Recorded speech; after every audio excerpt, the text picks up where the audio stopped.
अर्थ काय समजायचा? संपूर्ण महाराष्ट्राला त्याचा अर्थ चांगल्या मोठ्या प्रमाणात माहीत आहे। राज्याचे उपमुख्यमंत्री आदरणीय अजितदादा गोरगरिबांचे कष्टकऱ्याचे काम सातत्यानं करत असतात आणि त्याच अनुषंगानं बीडमधल्या एका बप्पांचा दादांना सकाळी फोन गेला आणि दादा आता मला संकटातून वाचवा आणि त्या अनुषंगानंच मी ते ट्विट केलंय।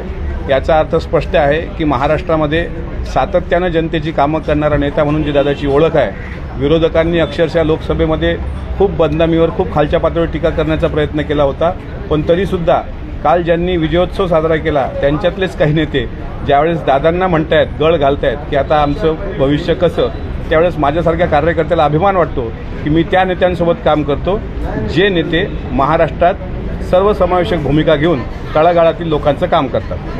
पण ज्या पद्धतीचं खरं तर ट्विट केलेलं आहे बजरंग सोनावणे हे संपर्कात असल्याचं कळतंय, असे अनेक खासदार आहेत का कोणी संपर्कात? आज सकाळी 7:30ला मी होतो, वैशालीताई त्या ठिकाणी होत्या, त्यांना पण बऱ्यापैकी माहीत आहे। हा फोन एकच फोन आला, आता हा फक्त ट्रेलर आहे। मी तुम्हाला आणखी सांगतो, मागं कोणीतरी तिथल्या तथाकथित नेत्यांनी भविष्यवाणी केली होती की दादा गटाचे काही लोक आमच्या पक्षात येतील, पण त्यांनी तुतारी गटांचे खासदार सांभाळून ठेवावेत, कारण एक तर सकाळी गळाला लागल्यासारखा दिसतोय, बोलतोय, पण लवकरच तुम्हाला मोठा ट्रेलर दिसेल।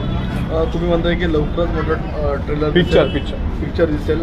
दादांना कामासाठीच फोन आला होता, मात्र त्याच दादांचं बारामतीमध्ये मोठं काम होतं, त्यांना मोठ्या पराभवाला सामोरं जावं लागलं। त्यांची जी मनात जी सल आहे ती कशी तुम्ही भरून काढणार आहात? नाही, एक गोष्ट लक्षात घ्या की दादांच्या कामाबद्दल कोणाच्याही मनात शंका असण्याचं कारण नाही। बारामतीच्या विकासामध्ये साहेबांचाही वाटा आहे, पण दादांचा पण तितकाच मोठा वाटा आहे। सातत्यानं दादा जनतेच्या संपर्कात राहिले।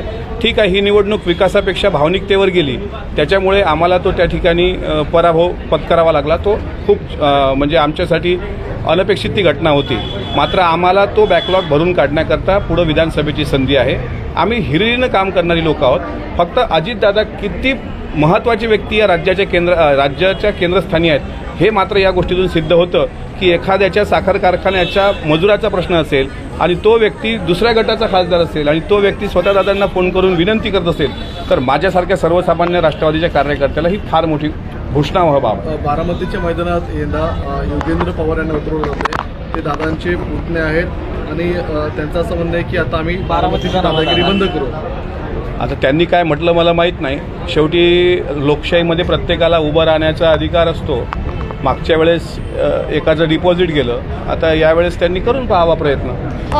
एकीकडे जे आहे ते शिवसेनेचे अनेक खासदार जे आहेत ते शिंदे गटाच्या संपर्कात असल्याचं म्हटलं जातं आणि आता पुन्हा एकदा राष्ट्रवादीचे जे खासदार आहेत शरद पवार गटाचे ते अजितदादांच्या संपर्कात असल्याचं म्हटलं जात आहे। महाविकास आघाडीला मोठा हा धक्का बसू शकतो, काय करेक्ट कार्यक्रम होण्याची शक्यता आहे?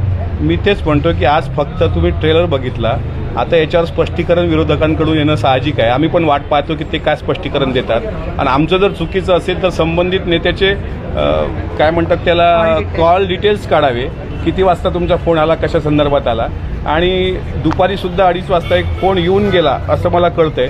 त्याच्यामुळं आगे देखो होता है क्या, विधानसभेच्या पूर्वी तुम्हाला महाराष्ट्रात फार वेगळ्या घडामोडी दिसू शकतात। पण सर या फोन मागे नेमकं कारण काय, फोन करण्यामागे? दोन कारणं असू शकतात की आता ठीक आहे मी लढलोय, आता त्या ठिकाणी जिंकून पण आलोय, पण माझं जे भविष्य आहे पुढं जनतेमध्ये मला जायचं आहे, काम करायचं आहे, तर त्याला कोणाचा तरी आधार लागतो आणि एक आधारवर शोधत असतो माणूस। त्यामुळे या फोनचं एवढंच सांगता येईल की दोन्ही अँगल आहेत की शेवटी पदरातही घ्या, झाली चूक अशा आहेत ना, 1-2 जण आहेत, मी आता नाही सांगत पण हळूहळू सांगतो। विधानसभेच्या आधी हे घडामोडी घडण्याची शक्यता वाटते? खूप जास्त प्रमाणात आहे। तुम्ही फक्त बघा, आजही अनेक लोक इच्छुक आहेत। आता मीटिंग सुरू आहे पक्ष कार्यालयामध्ये। विधानसभेमध्ये अल्पसंख्याक समाजाला सुद्धा चांगल्या पद्धतीने न्याय देता आला पाहिजे, मागासवर्गीय समाजाला न्याय देता आला पाहिजे, मराठा ओबीसी समाजाला न्याय देता आला पाहिजे, ही आमच्या पक्षाची शिवशाहू फुले आंबेडकरवादी भूमिका। त्यामुळे मोठ्या प्रमाणात तरुण वर्ग इथं आकर्षित होतोय आणि एक तुम्हाला सांगतो की येणाऱ्या विधानसभेमध्ये तुम्हाला राष्ट्रवादी काँग्रेस पक्षामध्ये सर्वसमावेशक नवतरुणांचा भरणा दिसेल आणि त्या अनुषंगानं घडामोडी घडायला सुरुवात झाली। तुतारी गटामध्ये कालपर्यंत जे विजयाचा गुलाल घेऊन नाचत होते ते सुद्धा बऱ्यापैकी आज पार्टी ऑफिसला बसलेले आहेत। विटकरजी, योगेंद्र पवार यांचं लॉन्चिंग सुद्धा शरद पवार करतायत। अजित पवारांच्या ते विरोधातले ते दावेदार विधानसभेचा दावा सांगितला जातो। दादांच्या विरोधातला दावेदार तर मी काय कोणी आहे असं समजू शकत नाही। शेवटी आदरणीय पवार साहेबांजवळ कोणी विनंती घेऊन गेलं असेल तर पवार साहेब सुद्धा या देशातले मोठे राजकारणी आहेत, कोणाला किती माप द्यायचं हे त्यांना चांगल्या पद्धतीने माहीत आहे. त्याच्यामुळे अजितदादा च्या विरोधात कोणी शड्डू ठोकण्याचा प्रयत्न केला तर मला असं वाटते तो स्वतः तोंडावर समोरचा व्यक्ती पडेल आणि आपली नामुष्की स्वतःवर ओढून घेईल. साहेब परत एकदा सांगा, बजरंग सोनवणे तुम्ही ट्विट केलंय की ते संपर्कामध्ये आहेत, यामध्ये किती तथ्य आहेत? तथ्य जर नसेल, तथ्य आहे म्हणूनच बोलतोय. आम्ही सर्व त्या घटनेचे साक्षीदार आहोत आणि जर असं असेल तर ठीक आहे ना, दादा जनतेची कामं करणारी आहेत. तिकडे जरी असेल फोन आला तरी दादा उपमुख्यमंत्री आणि अर्थमंत्री म्हणून काम करतात, पण त्याला दुसराही अँगल असावा असा याबद्दल बजरंग सोनवणे वारंवार म्हणतात की ते शरद पवार यांचे अगदी घनिष्ठ संबंध आहेत, कार्यकर्ते आहेत, कट्टर कार्यकर्ते, आणि बीड जिल्हा जो आहे तो एनसीपी शरद पवार यांच्या विचारांचा जिल्हा आहे. त्यांच्या सगळ्या गोष्टी मान्य करू, पण नेते असे राजकारणी आणि कलाकार असतात काही काही की त्यांच्या पोटात एक आणि ओठात एक आणि पोटात दुसरं असतं. आता ते ओठावर ते बोललेत, पोटातलं काय ते लवकर बाहेर येणार. मात्र एक शेवटचा प्रश्न, बीडच्याच प्रचार सभेमध्ये स्वतः अजित पवारांनी धनंजय मुंडे यांना झापले होते की काही गोष्टीची व्यसन आपल्या हातात ठेवावी लागते. मी धनंजयला सांगितलं होतं की याच्या साखर कारखान्याचं काम करू नको, आणि आता तुम्हीच म्हणतात परत त्यांचा हे कोणी बोललं असं? अजित पवार बोलले होते. मी तसं ऐकलेलं नाही.